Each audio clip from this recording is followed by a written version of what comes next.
नमस्कार मित्रांनो, इयत्ता 7वीच्या वर्गात पुन्हा तुमचे स्वागत। मुलांनो, गेले 3 दिवस आपण पाठ 9वा वाचनाचे वेड हा आशा पाटील यांचा असलेला जो पाठ आहे, ज्याच्यामध्ये वाचनाचं महत्त्व किंवा वाचनाची गोडी निर्माण व्हावी म्हणून आईने सोनालीला कशा प्रकारे प्रवृत्त केलं किंवा कशा प्रकारे तिला उत्तेजित केलं किंवा तिचं कौतुक करून तिला कसं प्रोत्साहन दिलं, ह्याच्याबद्दल माहिती सांगितलेली आहे की वाचन केल्यामुळे आपल्याला खूप सारे फायदे होतात। असा हा सोनालीच्या अवांतर वाचनाचा जो पाठ आहे तो आज 3 दिवस झाले आपण पाहत आहोत। आणि ह्या 3 दिवसामध्ये जेवढा पाठ मी तुम्हाला शिकवलेला आहे त्या पाठाचं वाचन मी तुम्हाला प्रत्येक आपल्या व्हिडिओमधून करायला सांगत आहे, कारण आपल्या पाठाचंच नाव आहे वाचनाचे वेड। आणि वाचन जर केलं नाही तर आपल्याला कोणतीही गोष्ट लक्षात राहणार नाही किंवा कळणार नाही, म्हणून वाचन हे अतिशय महत्त्वाचे आहे। रीडिंग केल्यामुळे आपली काय होते, शब्दसंपत्ती वाढते। हे मी पुन्हा पुन्हा सांगते की ज्यामुळे आपण ज्या ठिकाणी स्पीच वगैरे देतो किंवा भाषण करायला जेव्हा उभे राहतो तेव्हा आपल्याला स्टेजची भीती राहत नाही किंवा काय बोलू, एकदम जर कोणी आपल्याला उठवलं, उभं केलं आणि प्रश्नांची उत्तरं विचारली तर आता काय करू हा प्रश्न चिन्ह आपल्या डोळ्यासमोर उभा राहत नाही आणि आपल्याला कोणत्याही प्रकारची भीती वाटत नाही, म्हणून नेहमी वाचन करणं हे फार महत्त्वाचं आहे।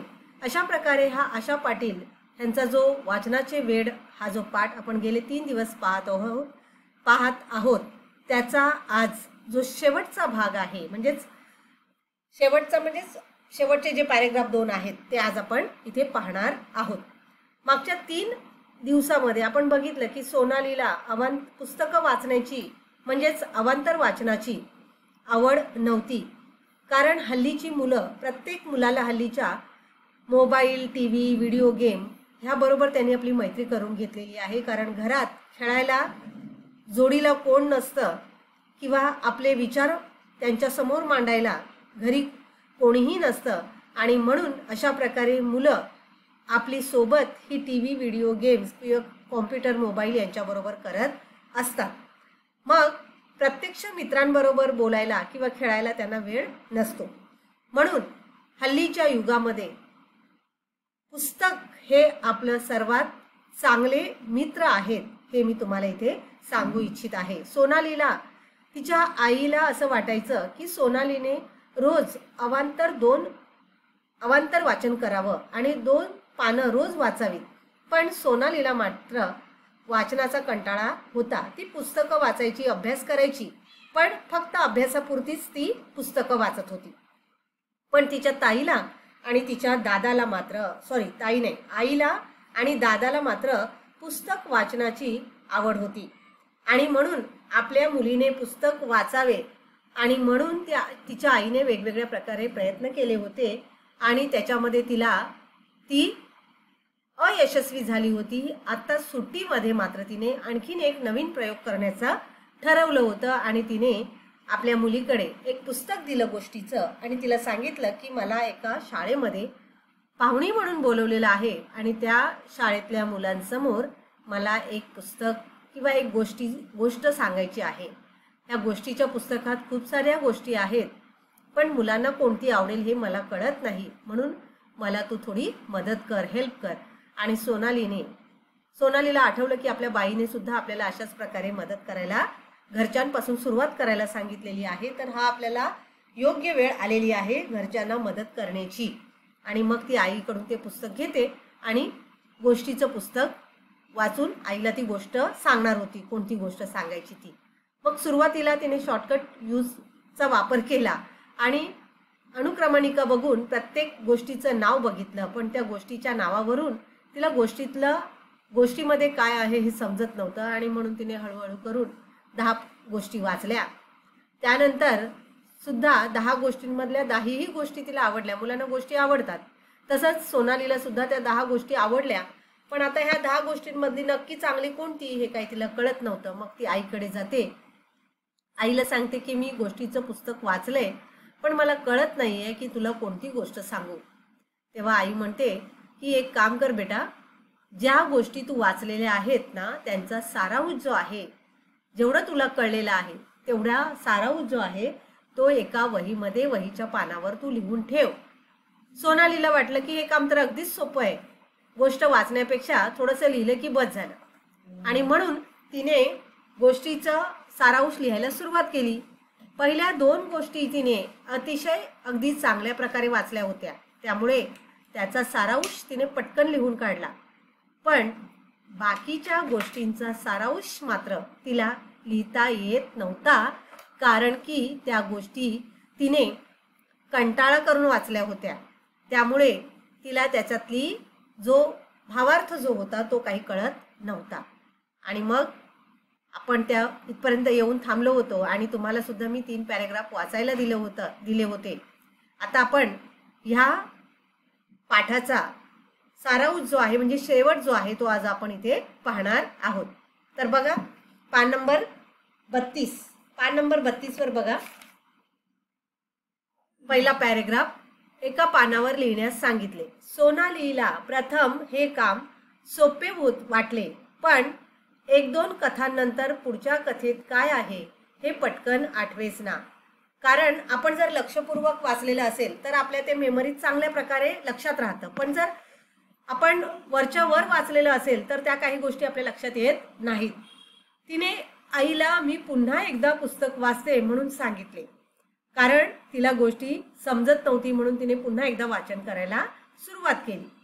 खरे तर आज घरात आजी, आजोबा, बाबा, दादा, काकू, काका या साऱ्यांनाच सोनालीकडे पाहून नवल वाटत होते, कारण सोनाली कधीही स्वतःहून पुस्तकं वाचत नव्हती.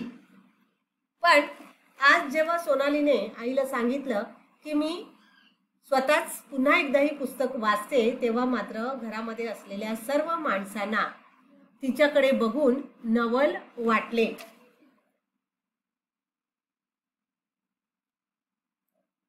की आज सोनाली पुस्तक वाचायला तयार कशी झाली, आश्चर्य वाटले. नवल वाटणे म्हणजे काय, आश्चर्य वाटणे. आता तिने एक पान घेतले, त्या पानावर कथेचे नाव आणि त्या कथेत काय लिहिले आहे ते थोडक्यात लिहिले. नोट डाऊन केलं तिने, कथेचं नाव म्हणजे स्टोरीचं नाव लिहिलं आणि त्या कथेत काय लिहिलेलं आहे ते थोडक्यात लिहिले. बघता बघता तिने पान भरले होते. ती पळतच आईकडे गेली आणि तिने आईला ते पान दाखवले.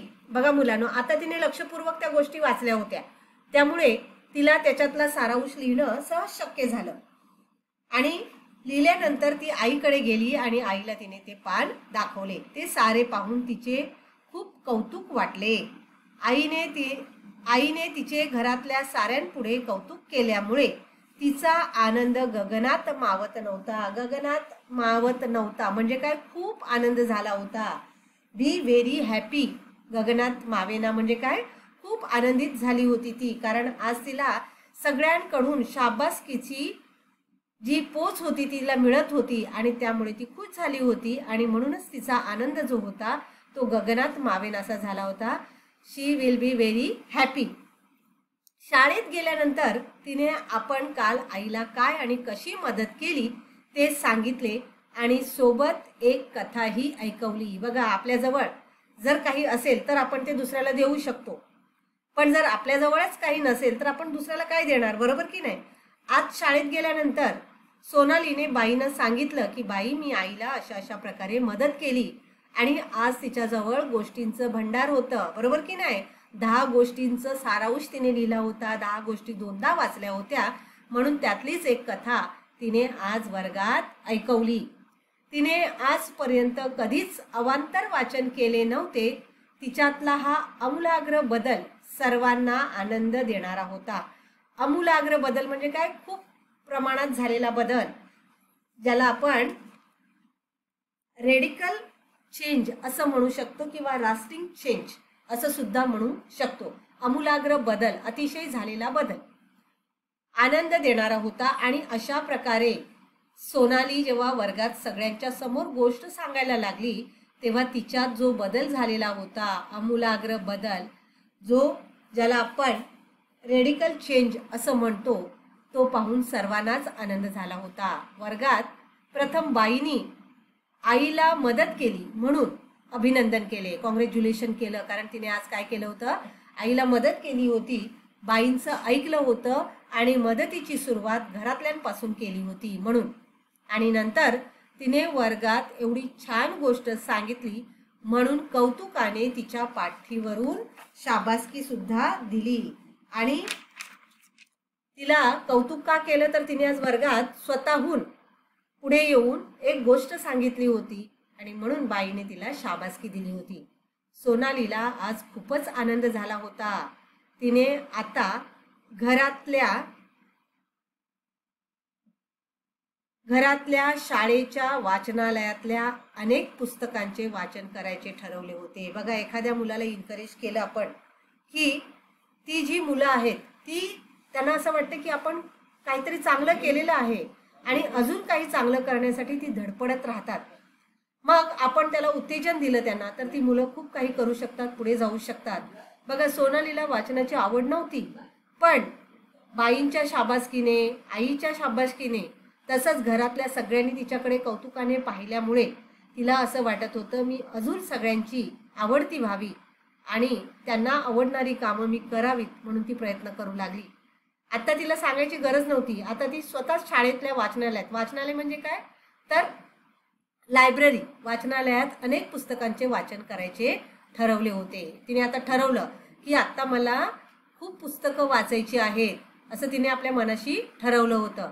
आईने सांगितल्याप्रमाणे तिने एक वही केली होती आणि आईच्या सांगण्याप्रमाणे तिने आपली एक स्वतःची अशी नोटबुक तयार केली होती. त्यामध्ये ती आवडलेल्या ओळी, नोंदी म्हणजे काय, नोट डाऊन करायची. ज्या गोष्टी तिला आवडायच्या त्या गोष्टी ती त्या ठिकाणी नोट डाऊन करायची. त्यामध्ये ती आवडलेल्या ओळी किंवा एखादा प्रसंग लिहून ठेवत असे. सोनालीला प्रोत्साहन देण्यासाठी बाबांनी तिच्या वाढदिवसाला एक छानसे पुस्तक तिला भेट म्हणून दिले होते आणि सोबत तिच्या वर्गातील साऱ्याच मुलामुलींना अनेक पुस्तके भेट स्वरूपात दिली. सोनालीला आता पुस्तक वाचत जा असे सांगण्याची गरज उरली नव्हती. बघा, आपण शाळेत वाढदिवसाला चॉकलेट वाटतो, पण सोनालीच्या वडिलांनी सोनालीच्या वाढदिवसाला तिच्या वर्गामधल्या मित्रमैत्रिणींना पुस्तक भेट म्हणून दिले होते की जशी आवड सोनालीला पुस्तक वाचनाची लागलेली आहे तशीच आवड तिच्या मित्रमैत्रिणींना, तिच्या वर्गातल्या, तिच्या शाळेतल्या मुलांना लागावी म्हणून त्यांनी हा प्रयोग केला होता. बघा मुलांनो, वाचन ही अतिशय महत्त्वाची गोष्ट आहे. एखादी गोष्ट आपण दुर्लक्ष केलं तर ती आपल्या हातून होत नाही, पण जर आपण तिचं अगदी मनापासून तिचा पाठलाग केला किंवा तिचा ध्यास घेतला तर ती गोष्ट आपल्याला सहज शक्य होते. आणि वाचनामुळे तुम्ही तुमची पर्सनॅलिटी डेव्हलप करू शकता, तुम्ही तुमचं व्यक्तिमत्व अजून उठावदार बनवू शकता. तर मुलांनो, वाचन ही एक खूप महत्त्वाची गोष्ट आहे. अभ्यास करत असताना आपल्याला वाचनाशिवाय कोणतीही गोष्ट सुचत नाही. म्हणजे वाचन जेवढं तुम्ही जास्त कराल तेवढं तुमचं लिखाण, तेवढंच तुमचं बोलणं, तेवढं तुमचं व्याख्यान जे आहे ते अतिशय चांगल्या पद्धतीने होईल. आणि म्हणून नेहमीच वाचत जा, वाचाल तर वाचाल. असंच मी शेवटी तुम्हाला हा पाठाच्या शेवटी सांगेन की वाचाल तर वाचाल, म्हणजेच जर वाचन कराल तर तुम्ही जीवनात नक्कीच सक्सेसफुल व्हाल आणि यशस्वी व्हाल. आज आपण मुलांनो इथेच थांबणार आहोत. हा पाठ आज आपला इथे संपलेला आहे. उद्या मी या पाठाचे जे शब्दार्थ आहेत किंवा वाक्यप्रयोग आहेत, वाक्प्रचार जे आहेत ते तुम्हाला त्याचे अर्थ या ठिकाणी मी सांगणार आहे. तसंच प्रश्न उत्तर आपण पुढच्या भागात घेणार आहोत. आज आपण इथेच थांबणार आहोत. आशा करते की हा पाठ तुम्हाला व्यवस्थित समजला असेल आणि वाचनाचं महत्त्व तुमच्या लक्षात आलं असेल. म्हणून वाचत जा. हेच जाता जाता परत एकदा सांगेन, वाचनाचे वेळ तुम्हालाही लागू दे हीच मी आशा करते. धन्यवाद.